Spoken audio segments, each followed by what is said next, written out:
ಜಗದೀಶ್ ಶೆಟ್ಟರ್ ಅವರು ಅಧಿಕೃತವಾಗಿ ಬಿಜೆಪಿಗೆ ವಾಪಸ್ ಆಗಿರುವಂತದ್ದು ಕೂಡ ಇದು ಅಚ್ಚರಿಯ ಬೆಳವಣಿಗೆ ಅನ್ಸುತ್ತಾ ಅಥವಾ ನಿಮಗೆ ಗಮನಕ್ಕೆ ಬಂದಿತ್ತಾ ಇದು?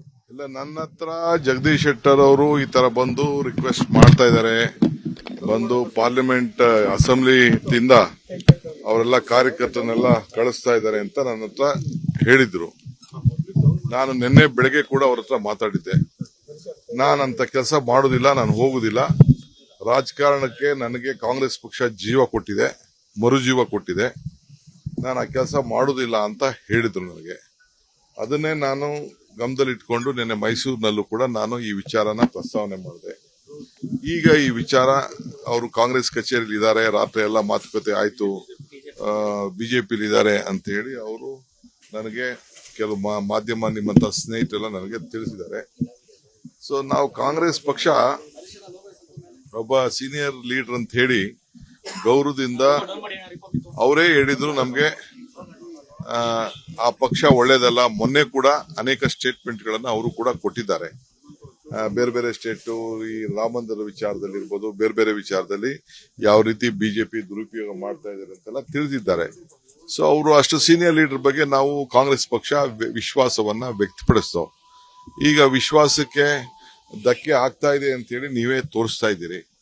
ಸೊ ಈಗ ಸ್ಪೀಕರ್ ಅವ್ರಿಗೆ, ಕೌನ್ಸಿಲ್ ಚೇರ್ಮನ್ರಿಗೆ ಫೋನ್ ಮಾಡಿ ನಾನು ಫ್ಯಾಕ್ಸ್ ಅಲ್ಲಿ ಮೇಲ್ ಅಲ್ಲಿ ಕಳಿಸ್ಕೊಡ್ತೀನಿ ಅಂತ ಹೇಳಿದ್ರು ಅಂತ ನನಗೆ ನಮ್ಮ ಯಾರ ಆಫೀಸಿಂದ ನನಗೆ ಮಾಹಿತಿಯನ್ನ ಕೊಟ್ಟಿದ್ದಾರೆ. ಅವ್ರದ್ದೇನ್ ತೀರ್ಮಾನ ಇದೆಯೋ, ಒತ್ತಡ ಇದೆಯೋ, ಯಾವ್ದಾದ್ರು ಒತ್ತಡದ ಮೇಲೆ ಕರ್ಕೊಂಡು ಹೋಗಿದ್ದಾರೋ, ಅವ್ರು ಬಲವಂತವಾದಿದ್ದಾರೋ, ಅವ್ರು ಏನು ಹೇಳಿಕೆ ಕೊಡ್ತಾರೋ ಹೇಳಿಕೆ ಕೊಡ್ಲಿ, ಆಮೇಲೆ ಅದ್ರ ಬಗ್ಗೆ ನಾವು ಜಗದೀಶ್ ಶೆಟ್ಟರ್ ಅವರು ಅಧಿಕೃತವಾಗಿ ಬಿಜೆಪಿಗೆ ವಾಪಸ್ ಆಗಿರುವಂತದ್ದು ಕೂಡ ಇದು ಅಚ್ಚರಿಯ ಬೆಳವಣಿಗೆ ಅನ್ಸುತ್ತಾ ಅಥವಾ ನಿಮಗೆ ಗಮನಕ್ಕೆ ಬಂದಿತ್ತಾ ಇದು? ಇಲ್ಲ, ನನ್ನ ಹತ್ರ ಜಗದೀಶ್ ಶೆಟ್ಟರ್ ಅವರು ಈ ತರ ಬಂದು ರಿಕ್ವೆಸ್ಟ್ ಮಾಡ್ತಾ ಇದ್ದಾರೆ.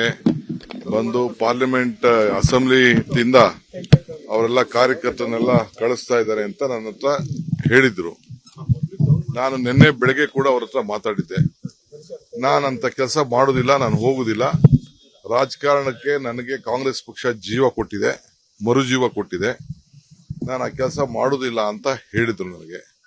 ಅದನ್ನೇ ನಾನು ಗಮನದಲ್ಲಿಟ್ಕೊಂಡು ನಿನ್ನೆ ಮೈಸೂರಿನಲ್ಲೂ ಕೂಡ ನಾನು ಈ ವಿಚಾರನ ಪ್ರಸ್ತಾವನೆ ಮಾಡಿದೆ. ಈಗ ಈ ವಿಚಾರ ಅವರು ಕಾಂಗ್ರೆಸ್ ಕಚೇರಿಯಲ್ಲಿ ಇದ್ದಾರೆ, ರಾತ್ರಿ ಎಲ್ಲ ಮಾತುಕತೆ ಆಯ್ತು, ಬಿಜೆಪಿಲಿ ಇದ್ದಾರೆ ಅಂತ ಹೇಳಿ ಅವರು ನನಗೆ ಕೆಲವು ಮಾಧ್ಯಮ ನಿಮ್ಮಂತ ಸ್ನೇಹಿತರೆಲ್ಲ ನನಗೆ ತಿಳಿಸಿದ್ದಾರೆ. ಸೊ ನಾವು ಕಾಂಗ್ರೆಸ್ ಪಕ್ಷ ಒಬ್ಬ ಸೀನಿಯರ್ ಲೀಡರ್ ಅಂತ ಹೇಳಿ ಗೌರವದಿಂದ ಅವರೇ ಹೇಳಿದ್ರು ನಮ್ಗೆ